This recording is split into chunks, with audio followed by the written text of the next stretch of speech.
الحمد للہ رب العالمین والصلاة والسلام علی سید الانبیاء والمرسلین۔ آج کے ہمارے اس درس میں جو ہم دینی تعلیمات سمجھیں گے وہ اس موضوع سے متعلق ہیں کہ مسلمان جب آپس میں ملاقات کرتے ہیں تو ان کی ملاقات کس طرح ہونی چاہیے۔ ایک وہ مزاج اور وہ طریقہ ہے جو ہمارے پایا جاتا ہے، مختلف الفاظ استعمال کرتے ہیں، گڈ مارننگ کے، صبح بخیر کے، اور السلام علیکم ورحمۃ اللہ کے بھی۔ یہ دعائیہ کلمات ہی ہیں جتنے بھی ہم استعمال کرتے ہیں، تاہم دین اسلام کا جو مزاج ہے وہ کیا ہے؟ قرآن عزیز میں اس چیز کو بیان کیا گیا، کیونکہ دین اسلام اپنے ماننے والے کو اس کی زندگی میں جو کچھ بھی معاملات پیش آنے ہیں ہر معاملے میں اس کو تعلیم دیتا ہے۔ تو یہ چونکہ معاشرے کا بہت اہم ایک پہلو ہے، ایک دوسرے سے ملنا، ملاقات کرنا، تو ڈیفینیٹلی اس حوالے سے بھی ہمارا دین اسلام مکمل تعلیم ارشاد فرماتا ہے۔ تو ارشاد فرمایا وَإِذَا حُيِّيتُم بِتَحِيَّةٍ فَحَيُّوا بِأَحْسَنَ مِنْهَا أَوْ رُدُّوهَا، کہ جب تم ملاقات کرتے ہو، ملتے ہو، تو تمہیں جب سلام کیا جائے تو فَحَيُّوا بِأَحْسَنَ مِنْهَا، تو جو سلام کرنے والا ہے تم اس سے اچھے انداز میں اس کے سلام کا جواب دو، أَوْ رُدُّوهَا، یا جو اس نے تمہیں سلام کیا تم بھی ویسے ہی طریقے کے مطابق اسے سلام کر لو۔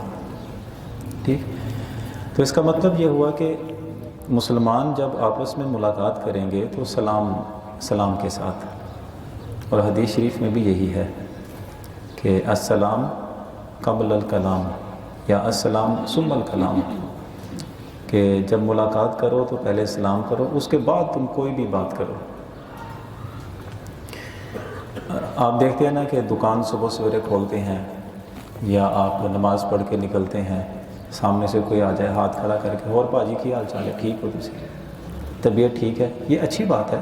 آپ کسی سے ملاقات کرتے ہیں تو اس کا حال پوچھیں، اس کے ساتھ دل لگی کی باتیں کریں اس کے ساتھ، لیکن سنت طریقہ کیا ہے کہ آپ پہلے سلام کے لفظ استعمال کر کے ایک دوسرے کو دعائیہ کلمات دے لیں، اور اس کے بعد آپ کوئی بھی بات کرنا چاہتے ہیں، حال وال پوچھنا چاہتے ہیں، ٹھیک ہے۔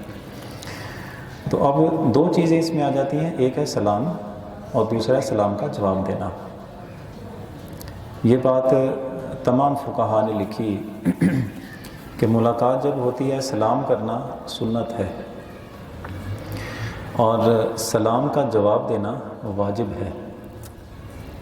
ان دونوں چیزوں کو آپ فرق کو سمجھیے۔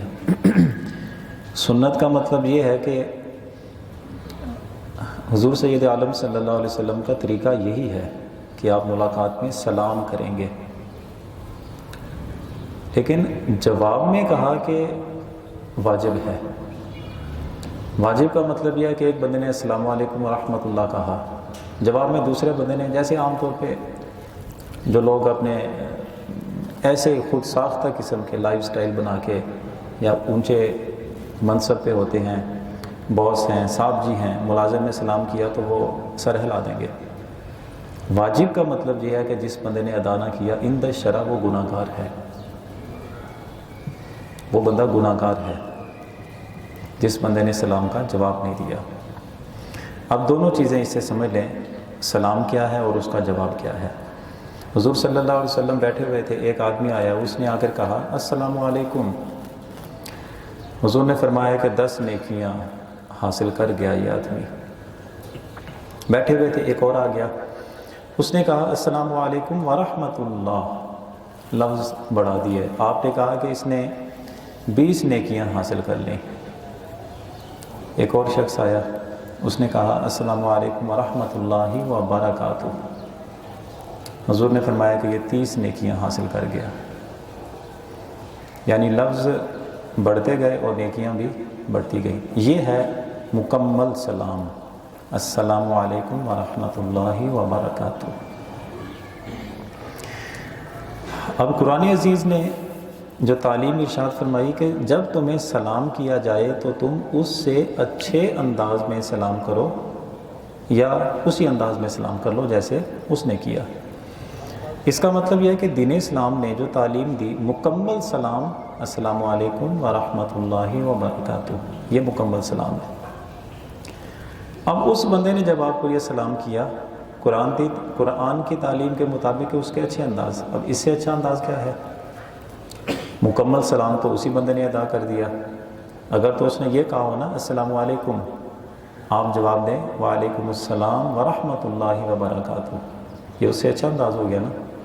لیکن یہی مکمل سلام اسی بندے نے کر دیا، اب آپ کیا کہیں گے؟ اب اپنے لہجے میں تھوڑا فرق لائیں گے، پھر آپ دیکھیں گے اس کے چہرے پہ مسکراہٹ نہیں ہے، آپ اپنے چہرے پہ مسکراہٹ لے آئیں۔ سلام کے لفظ اس نے بھی پورے کر لیے، آپ نے بھی پورے کر لیے، جواب دیتے ہوئے قرآن نے جو کہا کہ اس سے اچھے انداز میں، اچھا انداز کیا؟ چہرے کی مسکراہٹ۔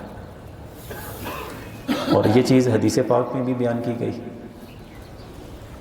نیکیاں، مختلف نیکیاں جب حضور نے بیان فرمائیں، یہ بھی نیکی ہے، یہ بھی نیکی ہے، یہ بھی نیکی ہے، اور فرمایا کہ کسی بھی نیکی کو معمولی سمجھ کے اسے چھوڑ نہ دینا، یہ سمجھتے ہوئے کہ اس سے کیا ہوگا، یہ کون سے کوئی بڑا کام ہے۔ اس میں حضور نے مثال دی جس میں یہ فرمایا کہ کسی نیکی کو حقیر، معمولی، ہلکی پھلکی سی سمجھ کے چھوڑ نہ دینا۔ ارشاد فرمایا کہ اگرچہ تو اپنے بھائی سے ملے تو مسکراتے ہوئے چہرے کے ساتھ ہی مل لے، یہ بھی نیکی ہے۔ اچھا، اس میں فرق کیا پڑتا ہے؟ سننے کو، کہنے کو بالکل معمولی سی باتیں ہیں، لیکن اصل ہمارا دین اسلام جو مزاج سمجھانا چاہتا ہے نا، آپ اس کو سمجھیں۔ چہرے کی مسکراہٹ۔ حضور صلی اللہ علیہ وسلم کا طریقہ کار کیا تھا کہ آپ جب کسی کے ساتھ سلام کرتے تو سلام کر کے، حضرت انس بیان کرتے ہیں کہ حضور سلام کرتے تو آگے بڑھ کے اس کا ہاتھ پکڑ لیتے، جب تک وہ بندہ خود اپنا ہاتھ پیچھے نہ کرتا حضور ہاتھ پیچھے نہیں کرتے تھے۔ اور جس بندے نے بھی حضور سے سلام لیا، مصافحہ کیا، اسے لگتا تھا کہ جتنا پیار، جتنی محبت حضور مجھ سے کرتے ہیں نا، وہ میرے سے ہی کرتے ہیں۔ ہر ملنے والا شخص یہی محسوس کرتا کہ حضور نے محبتوں کی انتہا کر دی ہے۔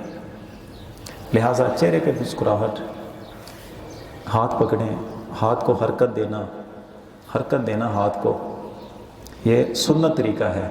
پکڑنا، تھوڑا سا اس کو دبا کے یوں محسوس کرانا کہ مسلمان سے سلام لے رہا ہے۔ حدیث طیبہ میں کیا ہے؟ ارشاد فرمایا کہ جب دو مسلمان ملتے ہیں اور وہ دونوں مصافحہ کرتے ہیں اور وہ جیسے ہاتھ جھاڑتے ہیں، ہاتھ پکڑتے ہیں یوں، تو فرمایا کہ جیسے ان کے ہاتھ دونوں یوں ہلتے ہیں، حرکت کرتے ہیں، حضور نے فرمایا صلی اللہ علیہ وسلم، تو ان دونوں کے گناہ ایسے جھڑتے ہیں جیسے تیز طوفان چلے اور درختوں کے خشک پتے ویسے گر جاتے ہیں۔ مسلمانوں کے گناہ ایسے گرتے ہیں جب وہ مصافحہ کر کے یوں ہاتھ کو ہلاتے ہیں، حرکت دیتے ہیں۔ کتنا بہترین مزاج ہے جو ہمارا دین اسلام ہمیں دے رہا ہے۔ اچھا، خشک پتے ہیں نا، خشک پتے، اس کو تو ہلکی سی ہوا ہی کافی ہوتی ہے اس کو گرانے کے لیے، لیکن فرمایا کہ تیز آندھی، تیز طوفان جیسے خشک پتے، تیز طوفان کی ضرورت ہی نہیں ہے، معمولی سی ہوا چلے اس نے گر جانا ہے۔ لیکن انداز یہ بتایا جا رہا ہے کہ تیز طوفان جب چلتا ہے نا تو وہ صفایا کر کے نکلتا ہے پھر۔ تو مطلب یہ ہے کہ مسلمان آپس میں ملیں، سلام کریں، مصافحہ کریں، ہاتھ کو حرکت دیں، تو اس سے ان کے یوں گناہ گرتے ہیں کہ گناہوں کا صفایا کر ہو جاتا ہے وہاں پہ۔ اچھا نہیں ہے؟ اس میں کوئی ایکسٹرا محنت بھی نہیں ہے، کوئی بوجھ بھی نہیں ہے۔ آپ جب بھی کسی بھی مسلمان شخص سے ملاقات کریں تو ایسے، لیکن چہرے کی مسکراہٹ میں جو حدیث طیبہ کے حوالے سے عرض کر رہا ہوں نا، یہ بڑا فقدان ہو گیا ہے ہمارے، ایسے ہی مطلب لوگوں نے اپنے سٹینڈرڈ بنا لیے ہوئے ہیں۔ خدا کا خوف ہمیں کرنا چاہیے۔ ہم سے کوئی چھوٹی عمر کا، عہدے کا چھوٹا، علم کا چھوٹا، ہمارے ماتحت کام کرنے والا، کبھی آپ نے کوئی ایک آدھی مثال، اکا دکا اچھے لوگ بھی ہوتے ہیں، صاحب جی نے اپنے آگے بڑھ کے کبھی ملازم سے سلام لیا ہو، وہ ملازم کہے گا سر کیا حال ہے، آپ ٹھیک ہیں سر، کیا حال ہے، بچے ٹھیک ہیں، ماشاءاللہ، بالکل ٹھیک ہے، لیکن صاحب جی اس رویے سے کیوں نہیں ملتے؟ اس کے چہرے پہ مسکراہٹ کیوں نہیں آتی؟ خدا کا خوف نہیں آتا؟ کہ کیا ڈرتے ہیں اس وقت سے کہ اللہ تعالیٰ ایسا وقت لا دے کہ آپ کی زندگی کی خوشیاں ختم ہو جائیں، کبھی مسکرانا نصیب نہ ہو بندے کو؟ کیا وہ وقت ہم چاہتے ہیں؟ یہ تہذیب ہمارے اسلام نے جو بتائی، اس سے ہٹ کے مطلب بڑی خشک مزاجی سے، نہیں ذرا سیریس رہنا چاہیے، پیر بھی یہی سوچ کے بیٹھا ہوا ہے، مریدین کے ساتھ سیریس رہنا چاہیے ورنہ یہ فری ہو جاتی ہیں۔ صاحب جی بھی یہی سوچ کے بیٹھے ہوئے ہیں، بڑا علم والا بھی یہی سوچ کے بیٹھا ہوا ہے، بڑی عمر کا بھی یہی سوچ کے بیٹھا ہوا ہے، تو حضور سے بڑھ کے کوئی بندہ تقوی اور پرہیزگاری میں، حضور سے بڑھ کے کوئی ریاست کا حکمران، حضور سے بڑھ کے کوئی انصاف کرنے والا، حضور سے بڑھ کے کوئی مقام و مرتبے والا۔ لیکن صحابہ کیا کہتے ہیں کہ حضور صلی اللہ علیہ وسلم جب ہاتھ پکڑتے تھے تو وہ اس وقت تک نہیں چھوڑتے تھے جب تک کہ وہ دوسرا بندہ خود حضور کا ہاتھ نہ چھوڑ دیتا، اور حضور اس کے ساتھ جب مصافحہ کرتے تو اس کو اس وقت تک حضور دیکھتے رہتے، اس کے چہرے کی طرف دیکھتے رہتے، اس کو دیکھتے رہتے جب تک کہ وہ بندہ اپنا چہرہ خود دوسری طرف نہ کر لیتا۔ آپ بتائیں کہ اس محبت کے ساتھ کوئی بندہ ہمیں ملے، اس کا احساس تو ہمیں ساری زندگی یاد رہے گا۔ تو یہ مسلمانوں کی تہذیب ہے، سیریس چہرہ اور بگڑا ہوا چہرہ، کوئی مسکراہٹ نہیں ہے۔ آپ پوری انسانی تہذیب میں اٹھا کے دیکھیں، کون سی انسانی تہذیب، چاہے وہ کسی بد مذہب کی کیوں نہ ہو، اس بد مذہب کی تہذیب میں بھی یہ بات نہیں ہے کہ آپ کسی سے ملیں اور چہرے پہ مسکراہٹ نہ ہو، خوشی کے ساتھ نہ ملیں۔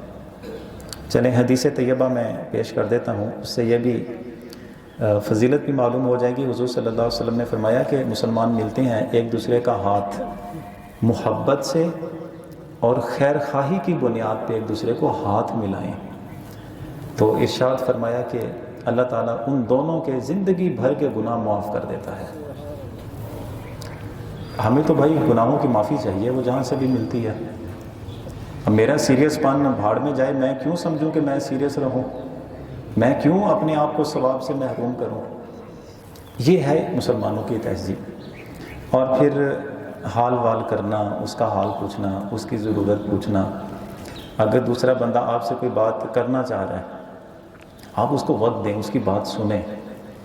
بسا اوقات ایسا بھی ہوتا ہے کہ جو بندہ آپ سے بات کرنا چاہ رہا ہے نا، وہ آلریڈی پہلے سے آپ کو بات معلوم ہوتی ہے، تو آپ اس کی بات کو بیچ میں ٹوک دیتے ہیں، اور ٹھیک ہے میں نے پتہ ہے۔ عموماً ایسے ہوتا ہے، کوئی ملازم ہے تو وہ صاحب جی سے کوئی بات کرنا چاہتا ہے، صاحب جی 2 جملوں میں ججمنٹ کر لیتے ہیں کہ اس نے یہ بات کہنی، ٹھیک ہے بس ٹھیک۔ اللہ اکبر! کسی ماہر نفسیات سے پوچھیں، کسی بھی ماہر نفسیات سے، کہ اس طرز کا رویہ جب اپنایا جائے، وہ بندہ ساری زندگی احساس کمتری سے نہیں نکل سکتا۔ اس بندے کے اندر ساری زندگی آپ اپنی محبت پیدا نہیں کر سکتے جس کی آپ نے بات نہیں سنی۔ اب واقعہ پھر ایک بہت لمبا ہے، میں صرف اشارے کے طور پہ۔ مدینہ شریف میں وہ خاتون رہتی تھی، وہ بات چھیڑ دیتی تو پھر لمبی باتیں، کہانیاں اس کی شروع ہو جاتی ہیں، اسے پھر جان چھڑانی پڑتی تھی۔ ایک مرتبہ حضور مسجد نبوی میں تشریف فرما تھے، وہ آ گئی، اس نے آواز دی، حضور چلے گئے، آپ دروازے کے پاس کھڑے ہوئے، اچھا دوپہر کا وقت ہے، حضور کی باتیں سن رہے ہیں، اور وہ باتیں جو شروع ہوئی کرتی گئی، ایک بات ختم ہوئی دوسری شروع کر لی۔ حضرت فاروق اعظم رضی اللہ تعالیٰ عنہ جیسے صحابی ہیں، وہ بڑے پریشان تھے۔ جب حضور فارغ ہوئے، وہ عورت چلی گئی، فارغ ہوئے تو حضرت فاروق اعظم کہتے ہیں کہ حضور آپ جانتے ہیں نا اس عورت کے بارے میں، پوری جتنی بھی اس نے باتیں کی ہیں، لب لباب تو وہ 2 جملے ہی کافی تھے، لیکن حضور اتنی دوپہر میں آپ کھڑے ہوئے ہیں اس کے ساتھ، آپ نے فرمایا کہ عمر یہ بتاؤ کہ اس کی باتیں اگر میں نہیں سنوں گا تو کون ہے جو اس کی بات سنے؟ یہ کس سے جا کر اپنی باتیں کرے؟ یہ جو مزاج ہے نا، یہ ہمارے اندر سے ختم ہو گیا، انسانیت کا احترام ختم کر دیا ہمارے ایسے فضول قسم کے اسٹیٹس نے، فضول قسم کے لائف سٹائل نے۔ ہم سمجھتے ہیں کہ اچھا سوٹ پہن لیا تو اب اس کا مطلب یہ ہے کہ کسی کو آگے بڑھ کے سلام نہیں کرنا۔ ہم سمجھتے ہیں کہ جبہ کبا پہن لیا تو اب ہماری توہین ہے کہ ہم آگے بڑھ کے کسی کا حال پوچھیں۔ حضور کی سنت سے بڑھ کے کسی کا کوئی لائف سٹائل معتبر نہیں ہے جی۔ حضور کی سنت، حضور کا طریقہ، بس وہی عرف آخر ہے، وہی ہمارے لیے آخری جو تعلیم ہے۔ اس کے بعد کسی کا رویہ ہے، کسی کا مزاج ہے، بس اس کا فضول سا یہ رواج ہے۔ اب آخری بات میں عرض کرتا ہوں اس حوالے سے کہ جب ملاقات ہوتی ہے، ہم لوگ ایک دوسرے سے الگ ہوتے ہیں، جانے لگتے ہیں، تو عموماً ہمارا طریقہ کیا ہے کہ ہم لوگ اللہ حافظ، گڈ بائے، رب رکھا، اس طرح کے لفظ کہہ کر ہم ایک دوسرے سے پھر الگ ہو جاتے ہیں۔ مسنون طریقہ یہ ہے کہ سلام سے ہی آپ کی ملاقات کا آغاز ہو اور سلام کے لفظوں کے ساتھ ہی آپ کی ملاقات کا اختتام ہونا چاہیے۔ ملاقات ہوتی ہے السلام علیکم ورحمۃ اللہ وبرکاتہ، واپس جانا ہے اللہ حافظ، اللہ دے والے، لیکن آخری جو آپ کی بات ہوگی ایک دوسرے سے الگ ہوتے ہوئے وہ پھر سلام کے لفظوں پر ہی ہوگی۔ یہ ہے ہمارے نبی کریم صلی اللہ علیہ وسلم کا طریقہ جو میں نے آپ کے سامنے عرض کیا ہے۔ تو وقتاً فوقتاً جو باتیں نصیحت کی، تربیت کی میں اور آپ سمجھتے رہتے ہیں، اللہ تعالی ہمیں عمل پیرا ہونے کی توفیق عطا فرمائے۔